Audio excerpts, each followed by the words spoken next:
ನನಗೆ ಮದುವೆ ಆಗಿದೆ.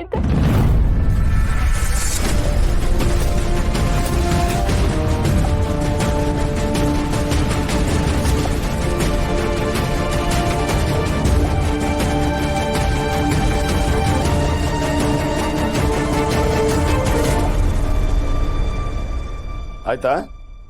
ಎಲ್ರಿಗೂ ಸಮಾಧಾನ ಆಯ್ತಾ? ಈ ಹುಡುಗಿನ ಮನೆ ಮಗಳು ಅನ್ನೋ ತರ ನೋಡ್ತಿದ್ರಿ, ಆದ್ರೆ ಈ ಹುಡುಗಿ ಇಂಥ ವಿಷಯನೇ ಮನೆಯವರಿಂದ ಮುಚ್ಚಿಟ್ಟಿದೆ.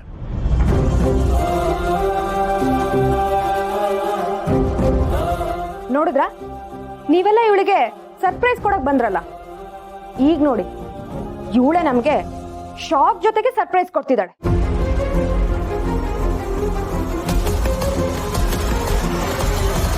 ಇನ್ನು ಏನ್ ನೋಡ್ತಿದ್ದೀರಾ? ನಡೀರಿ ಎಲ್ರು, ನಡೀರಿ.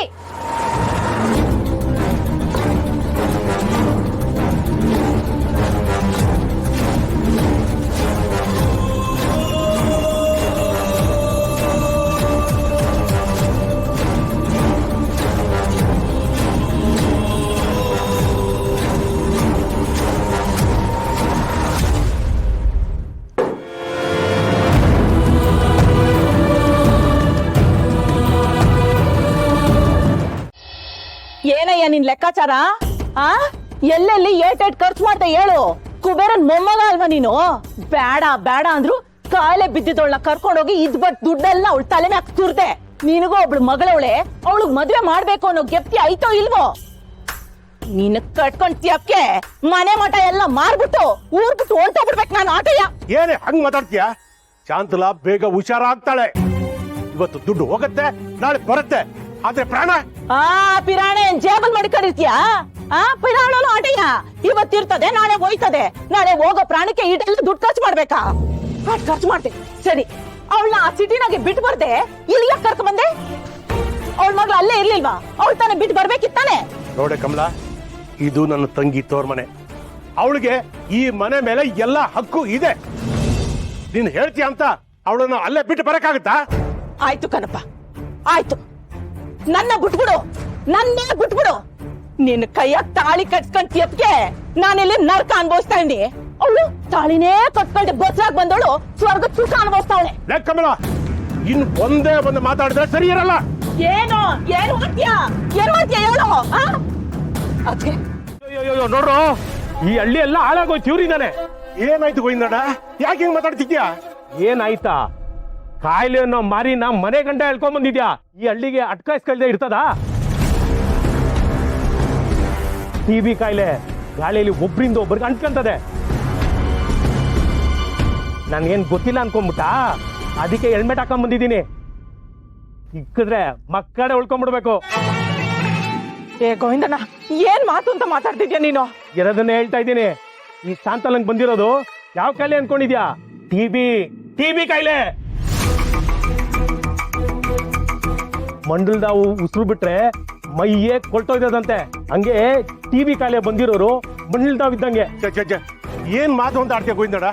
ಈಗಿನ ಕಾಲದಲ್ಲೂ ಈ ತರ ಎಲ್ಲ ಹೇಳ್ತಿದ್ಯಲ್ಲ, ತಿಳ್ಕೊಂಡವ್ರು ಹೇಳೋ ಮಾತಾ ಇದು. ದೊಡ್ಡ ಡಾಕ್ಟರ್ ಹೇಳಿದಾರೆ ಏನು ಆಗಿಲ್ಲ, ಔಷಧಿ ತಗೊಂಡ್ರೆ ಕಡಿಮೆ ಆಗತ್ತಂತ. ಅದ್ರಲ್ಲಿ ನೀನು ಮುಚ್ಚಪ್ಪ ಕಂಡಿದ್ದೀನಿ. ಹಿಂಗೆಲ್ಲ ಸುಳ್ಳೆಲ್ಲಿ ನಾಟಕ ಮಾಡದೆ ನನ್ಗೇನ್ ಗೊತ್ತಾಗಲ್ಲ ಅನ್ಕೊಂಡಿದ್ಯಾ?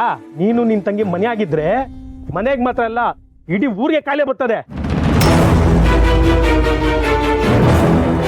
ಮೊದಲು ನಿಮ್ನ ಊರಿಂದ ಆಚೆ ಹಾಕ್ಬೇಕು. ಅಯ್ಯೋ, ಕಣ್ಕೊಂಡ್ಬಿಡುತ್ತೆ ಈ ಕಾಯಿಲೆ. ನಡ್ರಿ ಫಸ್ಟ್ ಮನೆ ಖಾಲಿ ಮಾಡಿ ಊರ್ ಬಿಟ್ಟೆ ಹೋಗಿ.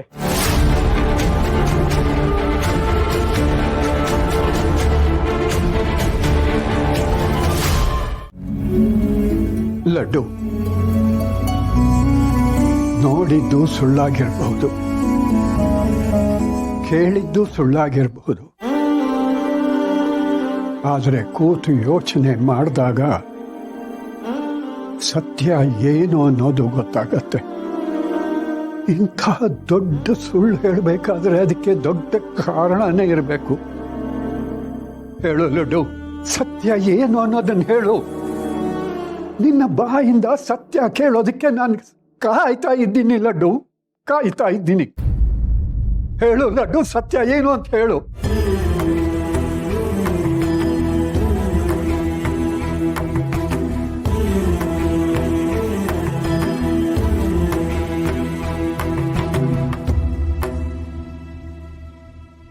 ನಾನು ಅಷ್ಟೇ ಲಡ್ಡು, ನಿನ್ನನ್ನು ನಂಬಿದ್ದೀನಿ. ನೀನು ಹೇಳಿರೋ ಮಾತುಗಳಿಂದ ನನ್ನ ಜೀವನದಲ್ಲಿ ಸಮಾಧಾನ ಪಡ್ಕೊಂಡಿದ್ದೀನಿ. ಆದರೆ ನೀನು ಇಷ್ಟು ದೊಡ್ಡ ವಿಷಯನ ನನ್ನಿಂದ ಮುಚ್ಚಿಡ್ತೀಯ ಅಂತ ಅನ್ಕೊಂಡೇ ಇರಲಿಲ್ಲ. ನಿನ್ನ ಮೇಲಿರೋ ನಂಬಿಕೆಯಿಂದ ನಾನು ಕಾಯ್ತೀನಿ. ನೀನೇ ಆಗಿ ನನ್ನ ಹತ್ರ ಬಂದು ನಿನ್ನ ಮದುವೆ ಬಗ್ಗೆ, ನಿನ್ನ ಗಂಡನ ಬಗ್ಗೆ ಎಲ್ಲ ಹೇಳಬೇಕು. ನಿನ್ನ ಮದುವೆ ಎಲ್ಲಾಯ್ತು, ಯಾಕಾಯ್ತು, ನಿನ್ನ ಗಂಡ ಯಾರು, ಇದನ್ನೆಲ್ಲ ನಾನು ತಿಳ್ಕೋಬೇಕು. ನೀನೇ ಬಂದು ನನ್ನ ಹತ್ರ ಹೇಳ್ತೀಯ ಅಂತ ಅನ್ಕೊಂಡಿದ್ದೀನಿ ಲಡ್ಡು.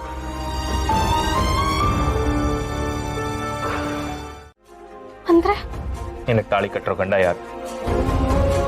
ನಿನ್ ಜೊತೆ ಮದುವೆ ಆಗಿ ನಿನ್ ಜೊತೆ ಸಂಸಾರ ಮಾಡದಿರೋ ಆ ಮನುಷ್ಯ ಯಾರು ಅಂತ ಕೇಳ್ತಾ ಇದಾರಲ್ಲ, ಅವ್ರ ಪ್ರಶ್ನೆಗಳಿಗೆಲ್ಲ ಉತ್ತರ ಕೊಡೋಣ ಅಂತ ಡಿಸೈಡ್ ಮಾಡಿದ್ದೀನಿ.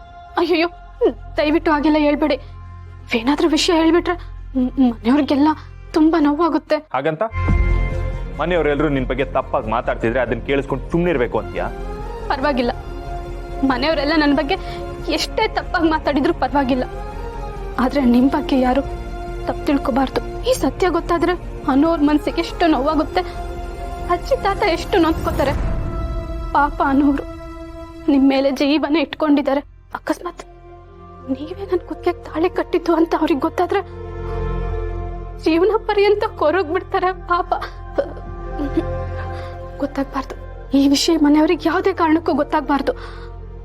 ಪ್ರೀತಿ ಕಳ್ಕೊಂಡ್ರೆ ಮನ್ಸಿಗೆ ಎಷ್ಟು ನೋವಾಗುತ್ತೆ ಅಂತ ಬಿಡಿಸಿ ಹೇಳ್ಕೊಳ್ಬೇಕಾಗಿಲ್ಲ. ಬೇಕಾಗಿಲ್ಲ ಲಡ್ಡು, ನೀನ್ ನನಗೇನ್ ಹೇಳೋದು ಬೇಕಾಗಿಲ್ಲ. ಮನೆಯವ್ರು ಎಲ್ರು ನೀನ್ ದ್ರೋಹಿ ಅನ್ನೋ ತರ ನೋಡ್ತಾ ಇದ್ದಾರೆ. ನೀನೇನೋ ದೊಡ್ಡ ತಪ್ಪು ಮಾಡಿದ್ಯಾ ಅನ್ನೋ ತರ ಮಾತಾಡ್ತಿದ್ದಾರೆ. ಅದೇನೇ ಆಗ್ಲಿ, ಇರೋ ಸತ್ಯನ ನಾವ್ ಒಪ್ಕೊಳ್ಳೋಣ, ನಾವ್ ಹೇಳೋಣ.